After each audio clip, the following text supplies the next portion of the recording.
Hello and welcome back to another video. This is American English with this guy.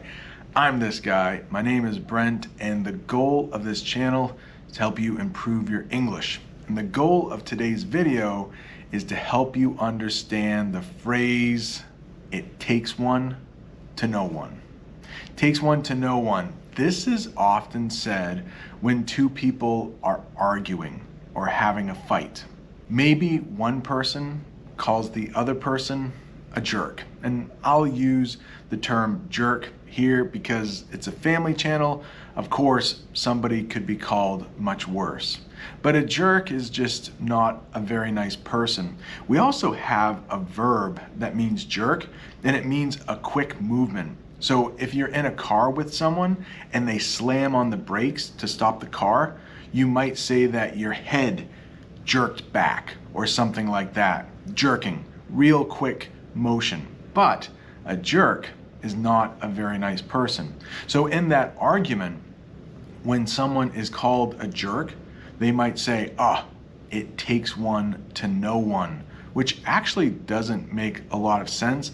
But what that person is saying is, if you are calling me a jerk, you must be a jerk because you have to be a jerk to know what a jerk is. And of course, that's not true at all. Jerks are known for putting people down.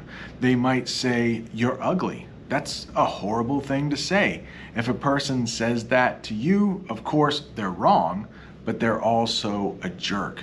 Maybe they make fun of your haircut. They say, your haircut isn't that great. Or they say, your shirt isn't good. Those are things that jerks do. So I hope you don't have any jerks in your life, but if you're ever arguing with one and you call that person a jerk, I hope they say it takes one to know one. Little kids, when they're arguing, they will often say something similar. I know you are, but what am I? Basically, they are saying, I know you're a jerk, but what am I? It's a pretty weak comeback when someone says, I know you are, but what am I? I hope this short lesson has shed a little light on what the term it takes one to know one is. If you are looking for more English idioms, there is a playlist. When I'm done explaining all of these idioms, there should be a playlist of 7. This is the 3rd one. Below that is a video YouTube thinks you will like. Thank you so much for tuning in. I'll see you next time.